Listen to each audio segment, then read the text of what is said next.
네, 안녕하세요. 끝판대장입니다. 와, 진짜 오랜만에 뵙네요.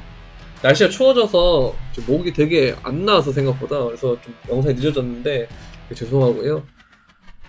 어쨌든 그동안 시장이 굉장히 뭐 다사다난했다면 다사다난한 거고 뭐 아니라면 가격적으로 뭔가 좀 크게 보면 횡보한 것 같은데 일단 FTX 사태며 DCG며 이제 뭐 바이낸스까지 뭐 별게 달 터지고 있는데 한번 이제 FOMC를 앞두고 영상을 한번 올려드리도록 하겠습니다. 아직까지 뭐 목이 완전히 100%다 하면 그건 아니지만 너무 생각보다 안 나와서 이제는 진짜 그냥 해야겠다. 그래서 좀 목소리가 이상하더라도 이해해 주시면 감사하겠습니다. 자, 먼저 파월 내일 새벽이죠. 파월 그래 FOMC가 있는데 일단 어제 발표했던 오늘 이제 딱 보면은 이 소비자 물가 지수가 전년 대비해서 그 예상치를 2번이나 하회를 했어요.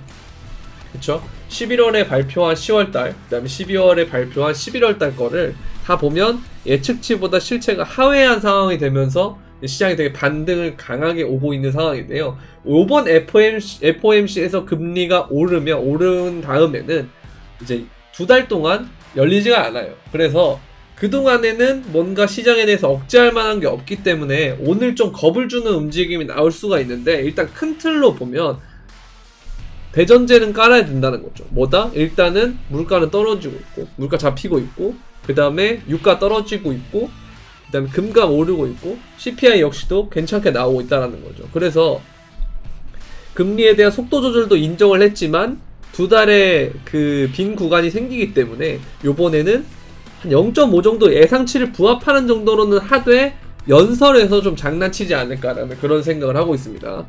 그래서 이미 시장은 요번에 0.5%의 인상을 예상을 하고 있는데요. 이제 0.5가 인상을 하고 난 다음에 연설로 뭐 여전히 물가가 잡혔다고 볼 수는 없으며 우리는 이 금리 인상을 계속하는 기조로 갈 것이며 속도는 늦추겠으나 이 금리의 높은 금리 상태로 유지할 거다 뭐 이런 얘기를 계속 할 거란 말이죠. 그래서 이런 부분에 시장이 왔다 갔다 하면서 변동성이 발생을 할 거기 때문에 선물 트레이딩을 하시는 분들은 굉장히 조심스럽게 대처를 해야 된다라는 겁니다.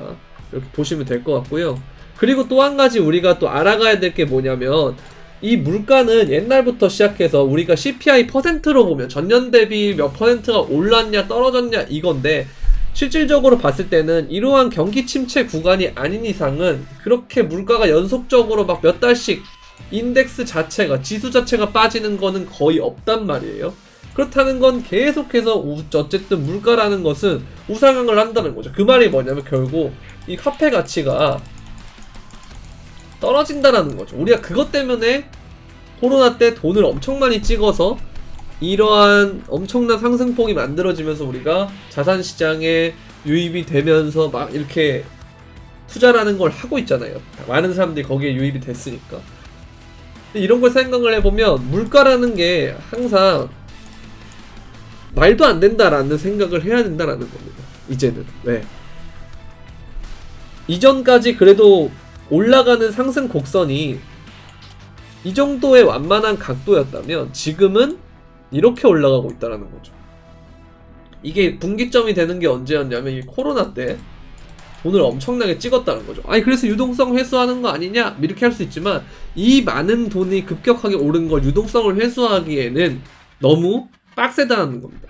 여러분들이 항상 아시다시피 우리가 편한 걸 한번 느끼잖아요. 공짜에 익숙해지면 돈이 이제 공짜로 돈을 뭐 예를 들어서 한 달에 50만 원씩 주다가 우리가 받다가 갑자기 이제부터는 40만 원으로 줄일게 이러면 뭐라고 얘기하냐면 왜 10만 원 줄여요? 왜 50만 원에서 40만 원을 줄입니까? 바로 불만 나오거든요. 그렇죠? 그리고 이걸 아예 없던 걸로 돌리자고 하니 50만 원을 줬다가 50만 원을 안 준다. 그러면 화가 나는 거죠. 그래서 이런 사회적 혼란이 되돌릴 수 있기 때문에 그리고 이렇게 돈이 풀리지 않으면 이 인플레이션보다 더 위험한 건 뭐냐면 디플레이션입니다.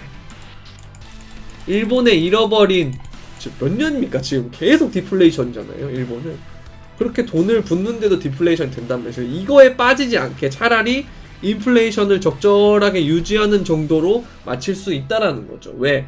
이전부터 물가는 계속 올랐으니까. 우리 어르신들 옛날 라면 얼마입니까? 100원인가 10원인가 하던 그런 라면이 지금 얼마예요? 뭐 1000원 넘고 막 이러잖아요, 한 봉지에. 그래서 그렇게 물가가 오른다라는 거죠.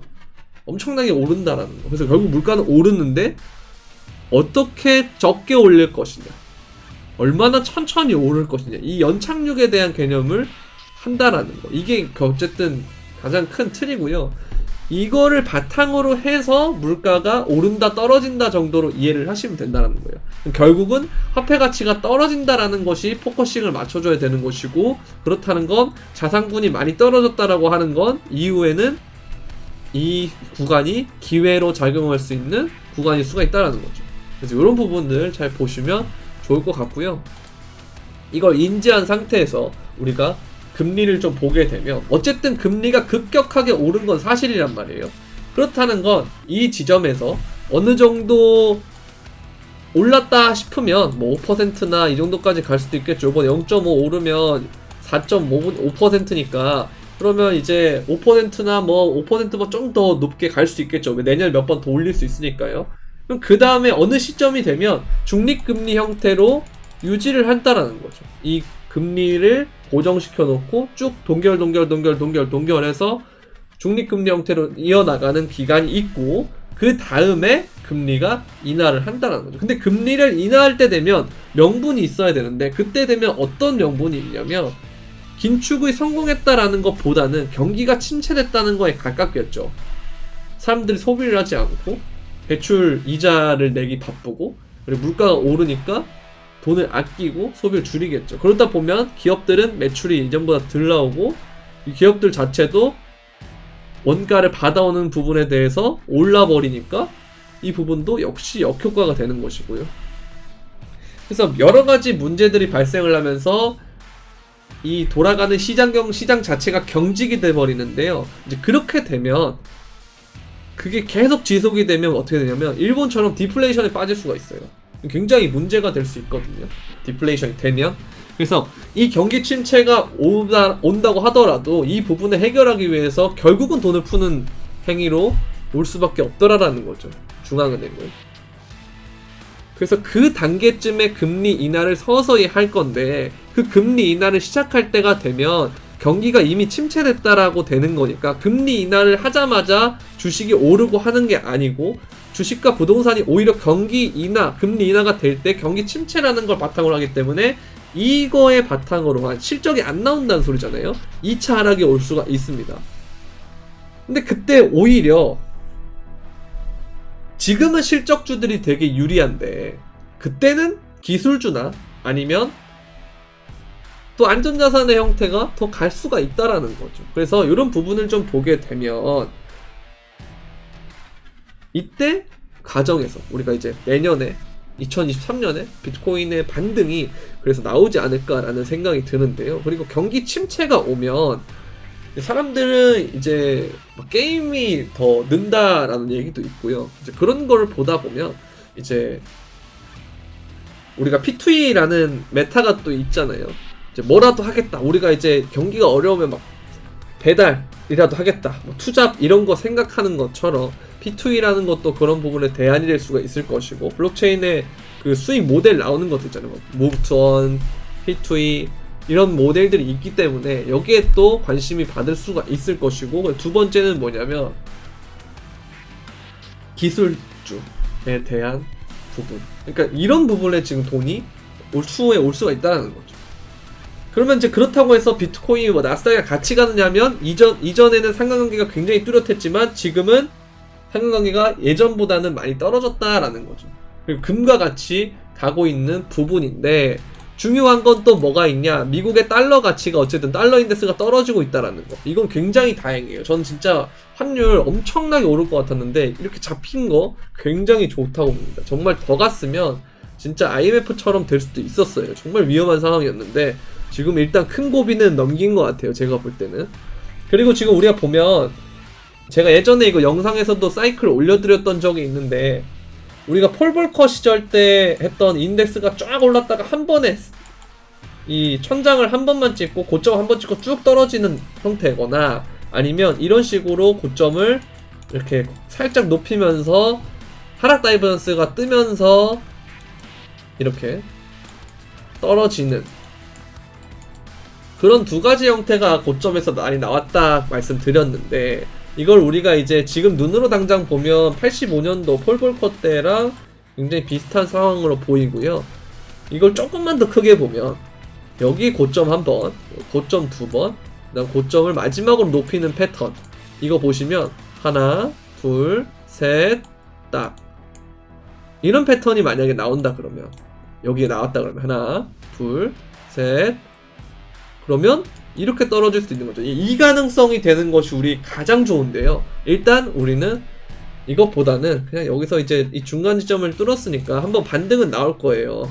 그게 이제 이번 FOMC에 나올 수도 있는 거고, 아니면 내년 FOMC 또 할 때 그때 나올 수도 있는 거고요. 그거는 모르겠지만 여기서 이렇게 갔다가 한번 반등 주고 난 다음에 쭉 떨어질 때 뭐 96이라든지 여기까지 떨어질 가능성이 있다라는 거. 그래서 달러 인덱스가 떨어지면 어떻게 됐냐, 코인이 올랐다. 역사적으로 봤을 때 그런 사이클이 있었기 때문에, 여기도 보면은 2017년도에 불장 때도 이렇게 형성이 됐고요. 그 다음에 2021년 불장 때도 이렇게 형성이 됐고, 이렇게 보시면 될 것 같은데요. 결국은 이게 이렇게 떨어진다라고 하는 건 달러의 가치가 떨어진다라는 것을 가장 잘 받는 것이 비트코인이었다. 그래서 비트코인의 움직임을 주목해보자, 이렇게 보시면 될 것 같습니다. 그리고 이 또 특이점이 게 뭐냐면, 골드가 옛날에는 제가 이거 원래 안전자산인데 지금 완전 유가랑 똑같이 간다 그랬거든요. 그래서 원자재다, 이거 원자재 움직임을 보이고 있다 그랬는데, 어느 순간부터 지금 골드랑 유가랑 반대로 가고 있어요. 여기까지는 똑같았거든요. 근데 그 다음부터 얘는 오르고 있고 유가는 반대로 떨어지고 있다는 거. 이 원자재는 떨어지고 있는데, 이제 금이 오른다라고 하는 건 금이 이제 본연의 안전자산의 형태로 작동을 하기 시작했다라는 거. 안전자산 형태로 작동한다는 건 뭐냐면, 시장에 뭐다, 경기 침체에 대한 위험이 커지고 있다, 우려가 커지고 있다라고 하시면 될 것 같습니다. 그래서 이전에 그 인플레이션을 작동하던 원자재에 해당하는 것들은 가격이 내려가고 있고, 안전자산 형태의 금이 부각을 받으면서 어떻게 된다? 경기 침체에 대한 위험이 올라간다라는 겁니다. 그래서 향후 경기 침체에 올 가능성이 굉장히 높아졌다라고 보시면 될 것 같습니다. 이게 되게 안 올 것 같은 그런 상황이고, 미국이 건강하다 어쩐다 이렇게 했지만 결국은 이런 식으로 확 빠진다라는 거. 유가도 보면 그렇고, 뭐 금도 그렇고, 이런 식으로 가격이 한꺼번에 이렇게 팍팍팍팍 오르기 때문에 이 움직임이 너무 어지러워요. 옛날보다 텀이 더 빠르고 가파르기 때문에, 기울기가 가파르기 때문에 이런 변동성들을 여러분들이 다 발라먹을 수가 없거든요. 그래서 어느 정도는 좀 내가 분할 매수나 이런 부분을 통해서 좀 물리고 시작해야 되나, 이런 생각을 어느 정도는 해야 된다 라고 그런 생각이 드네요. 이걸 정확하게 저점 고점을 맞출 수는 없으니까요. 그래서 비트코인 주봉을 그래서 보게 되면 되게 좋아요. 정말 보면은 여기서부터 연결되는 2021년 5월 부처빔 때부터 연결됐던 저점을 쭉 이어보면 이러한 선이 나오거든요. 그리고 고점을 쭉 이어보면 이러한 선이 나오는데, FTX 빔 때 묘하게 이 리테스트가 돼버렸어요. 그러면서 저점을 한 번 더 갱신했죠. 그동안의 RSI가 하나, 둘, 셋 해서 저점을 두 번을 높이는, 두 번의 저점을 낮추면서 갱신을 하면서 RSI는 저점을 두 번 높이는, 이게 주봉상에서 상승 다이버전스가 이런 식으로 뜨는 건 거의 없어요. 굉장히 드문 경우거든요.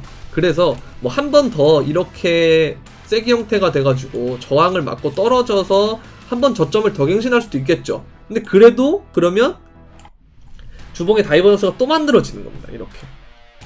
그래서 장기적으로 봤을 때 보면 19,000, 여기가 이제 이 선 박스권 자체는 18,500인데 길게 봐서 19,000까지 보고, 그리고 요 부분이 저점을 한 번 더 갱신한다라고 해도 그럼 결국은 이제 우리가 15,500이나 15,500에서 뭐 19,000 뭐 이런 거를 현물로 봤을 때는 굉장히 좋은 매집 구간이 아닌가라는 생각이 듭니다. 장기적으로 볼 때만요. 근데 장기적으로 본다고 하더라도 이 19,000달러를 갖다가 뭐 만약에 15,000으로 내려간다 그러면 5,000불인 4,000불 이렇게 빠지는 거기 때문에 그 움직임에 과연 버틸 수 있느냐 이거예요, 제 말은. 그렇기 때문에 분할 매수로 대응하셔야 되고, 그리고 18,500에서 19,000 사이는 지금 3번 거래도 팔고 있잖아요. 이때는 우리가 계속 이 시점에 저항을 맞고 떨어지고 저항을 맞고 떨어지고 저항을 맞고 떨어지고 저항을 맞고 떨어졌던 구간이기 때문에 한 번 더 올라올 때 저항을 맞고 떨어질 가능성이 있어요. 그래서 일부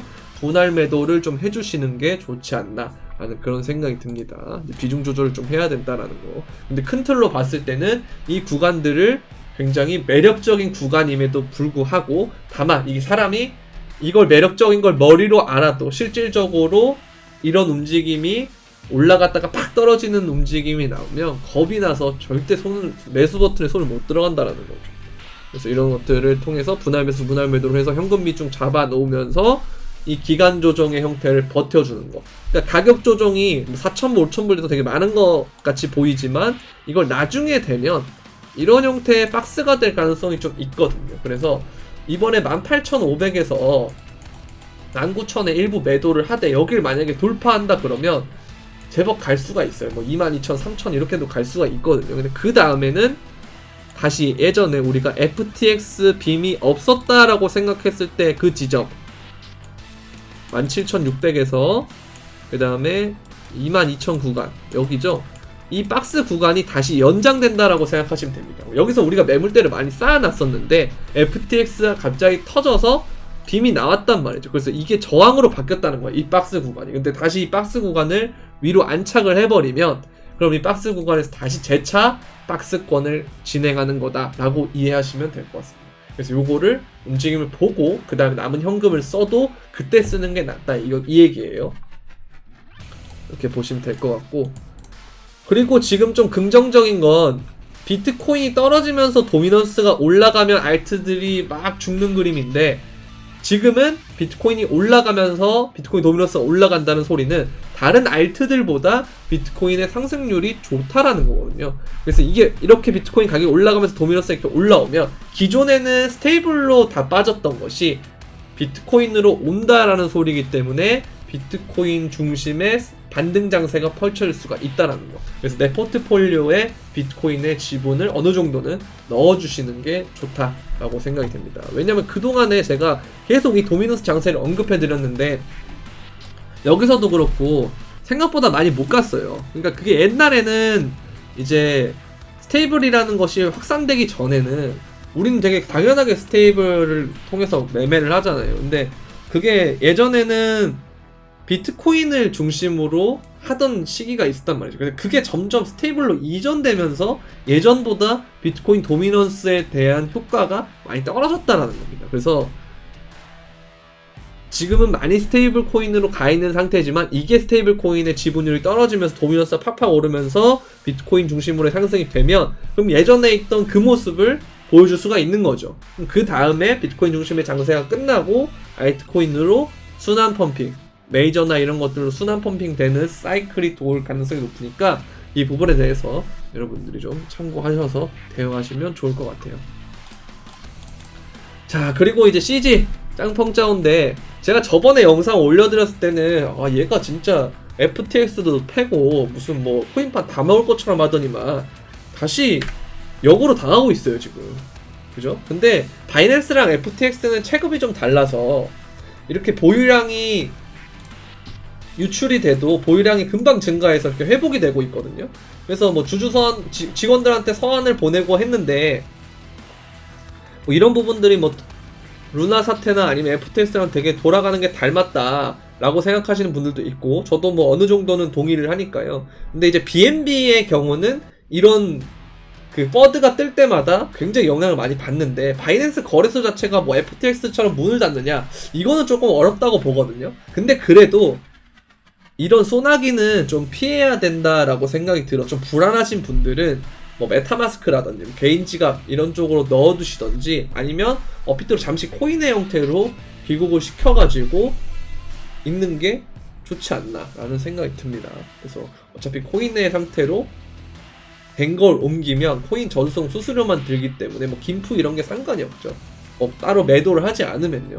그래서 잠깐 옮겨놨다가 다시 바이낸스 괜찮다 뭐 이런 것들 좀 더 확산이 되고 오피셜하게 딱 되면 다시 오는 거죠. 뭐 그렇게 하면 될 것 같아요.